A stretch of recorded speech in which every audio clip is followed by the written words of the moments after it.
chronique vin, chronique SAQ, chronique qu'on va goûter de la belle alcool ce matin. Ça va bien? Très bien. Vicky Volikakis, mesdames, messieurs, avec sa sélection printanière. On célèbre le printemps ce dimanche matin. Qu'est-ce que tu nous as apporté de bon? Je vous ai apporté une nouveauté SAQ. Ouais. On continue, on est sur notre ère de nouveautés, printemps et tout. Ouais. Le Bonheur Sauvignon Blanc de l'Afrique du Sud. Et je vous ai apporté aussi le Ramos Pinto, le Porto Lagrima, un Porto blanc. Oh, OK. Quel tu veux commencer? Lequel tu aimerais nous parler en premier? En fait, on va y aller dans l'ordre de dégustation, du plus sec au plus doux, au ou moins si vous sec. aimez mieux sucré. Plus sucré, oui. Alors, le Bonheur Sauvignon Blanc, dans le fond, ici, on le connaît tous, le fameux Bonheur de l'Afrique du Sud, pour son chardonnay, mais aussi pour son cabernet sauvignon, sauf qu'ici, on revient avec un Sauvignon Blanc. D'accord. Et on est en plein cœur de la région viticole de Stellenbosch. Et puis un beau Sauvignon Blanc à 96 puis on y rajoute un 4 de Viognier.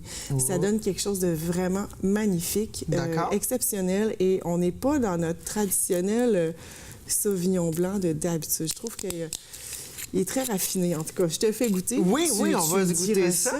Et puis, on est en bas de 20 $. On aime ça. Avec quoi qu'on prend ça? On prend ça en apéro sur le bord de la piscine. Du bonheur, on prend ça avec de l'agrément, on prend ça avec de l'amour, on prend ça toutes les sauces, non? Exact, mais on peut le marier avec beaucoup de choses. Autant avec nos salades l'été, là, on se fait des salades avec des agrumes, avec poulet. Tu sais, on se fait des salades repas. L'été, on mange moins chaud, là. On part pas trop le four, on veut pas trop cuisiner non plus. On se fait des barbecues. Des barbecues, ça, ouais. Si on veut avoir chaud, c'est à côté du barbecue. Des sushis, on peut prendre ça avec un tataki de thon. Oh.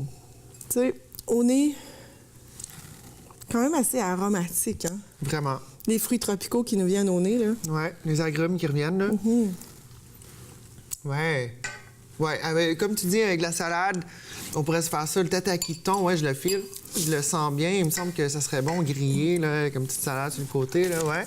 Ici, en plus, on a juste 1,7 g de sucre par litre parce que je sais que de plus en plus, les auditeurs puis les amateurs de vin, ils regardent beaucoup ça. Donc, on est en... Tu fais faire un petit résumé rapidement, là. Les grammes de sucre, c'est quand il y a un certain taux élevé, on appelle ça un goût qui est moins sec. Bien, en fait, en d'autres termes, là, quand un vin est sucré, on devrait dire qu'il est doux. D'accord. Okay? C'est pas une question de douceur que, tu sais, c'est pas agressant. Non. Quand on parle d'un vin qui est doux, c'est un vin qui est sucré. D'accord. En France, par exemple, tous les vins qui ont 4 grammes et moins sont des vins secs. D'accord. OK? Après ça, d'un pays à l'autre, ça change. Aussi, par exemple, dans les champagnes, on a encore les taux de sucre qui sont extra bruts, demi-secs, ainsi de suite, qu'il y a toujours du grammage de sucre qui varie d'un à l'autre. Et encore une fois, avec le Porto aussi, on a beaucoup de sucre. Ces barèmes varient selon le type de produit. Exemple, c'est un vin, c'est tant de grammes de sucre. C'est un Porto, c'est tant de grammes de sucre. Pour délimiter, si tu veux, les palettes? Oui et non, parce qu'en France, dans le fond, eux autres, c'est vraiment 4 grammes et moins, c'est catégorisé sec. Par contre, ailleurs dans le monde, bien, ça va être différent parce que dans certains pays, il y en a que les vins, ça reste que c'est un vin de table, un vin de consommation tous les jours, mais qu'il va être plus élevé en taux de sucre. D'accord. Alors, c'est un peu une zone qui est... comment dire... c'est des appellations qui peuvent varier selon l'origine du pays, par exemple, selon l'importateur, ça va être plus les vins de dessert, là, vraiment, on va voir qu'il y a beaucoup de taux de sucre dedans. Ouais. Les champagnes, ensuite de ça. Pour ce qui est des vins blancs, les vins rouges, les vins rosés, là, on va regarder les taux de sucre. Mais encore une fois, déjà là, le pays, ça peut nous aider un peu à... Comme je disais tantôt, les vins français, généralement, ça va être plutôt sec. Ça va être 4 grammes et moins. Là. OK. Bien, et puis là, on a notre deuxième candidat aujourd'hui. Oui. Ça aussi, c'est une nouveauté? En fait, celui-ci n'est pas une nouveauté. D'accord. Celui-ci, c'est la maison Ramos Pinto, qui est très connue pour leur Porto. Ils font aussi du vin sec. Hein? D'accord. Ils font vin sec blanc, vin sec rouge, mais aussi ils font du Porto blanc et des Porto rouges. D'accord. Donc, ici, je vous ai apporté le Porto blanc. Moi, j'ai goûté à ça la semaine passée parce que j'ai eu la chance de me promener avec Georges Rosas, qui est de la famille de la Maison Ramos-Pinto. Lui, il fait partie de la 5e génération, la Maison Ramos-Pinto qui a été fondée en 1880. Wow! Fait que c'est pas... c'est pas d'hier. C'est ça, ils ont fait leur preuve. C'est les premiers qui ont parti à faire du Porto. Et ici, je voulais apporter, parce que je me suis dit, qui dit printemps, dit cocktail, dit terrasse, et ainsi de suite. Oh, oui. Alors, là, ici, on va le goûter tout simplement tel quel, mais sinon, ce que je propose, OK, oui, on peut le goûter comme ça. À la bouteille directement? Ah oui, exact, c'est ça. C'est pas recommandé. En fait, on peut le goûter comme ça, soit en apéro ou en digestif, avec un plateau de foie gras. Ça peut être avec des fromages, des fromages qui sont plutôt forts.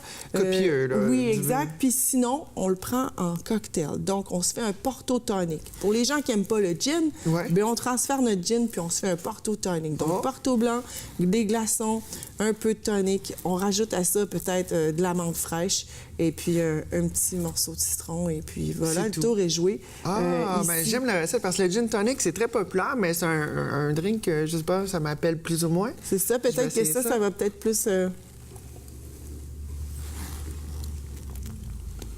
Oui, effectivement, au niveau de sucre, on le sent bomber de quelques échelons. Exact. Puis ici, bien, on retrouve des cépages typiquement portugais, donc Codega, Malvasia fina et le Rabigato. Okay. Donc, ces 3 cépages-là forment le Porto blanc de chez Ramos-Pinto qui s'appelle le Lagrima. Ça se vend à une vingtaine de dollars en SAQ. Pas plus que ça, c'est délicieux pourtant. Exactement. Et on a l'avantage de pouvoir, de ne pas être obligé de se dépêcher à le boire rapidement parce que, bon, vu que le taux de sucre est quand même assez élevé, on le garde au frais. Et aussi, c'est important de ne pas les servir chauds, de les servir à peu près à une dizaine de degrés. Il faut qu'on sente la fraîcheur. Exact, c'est ça. On perd du goût? C'est moins agréable, oui. C'est moins agréable en bouche. OK. Exactement. Et puis, combien de temps est-ce qu'on peut le garder comme ça au frigo? Une fois qu'on a ouvert notre Porto, combien de temps ça se conserve, là, normalement? Je sais que ça varie un petit peu. Le Porto rouge, ça peut aller jusqu'à, je pense, à mon avis, 1 mois, si je ne fais pas erreur. D'accord. Puis peut-être environ quelques semaines pour cela aussi. D'accord. Je ne sais pas si ça s'étirerait jusqu'à un bon 2 semaines, on est capable de pouvoir se faire des drinks sur la terrasse pendant tout ce temps-là. Si on les garde au frais, justement, il n'y a pas de bris du goût et tout ça. Parce que des fois, c'est ça qui fait que ça brise un vin. C'est que si il varie trop de température, trop chaud, trop froid, tout ça, à un moment donné, c'est quand même une matière qui est vivante. Alors, il faut y faire attention. Bien, Vicky Volikakis de chez Select Wines, un gros merci. Donc, pour les gens à la maison qui voudraient en savoir plus, visiter le site de Select Wines et votre SAQ local.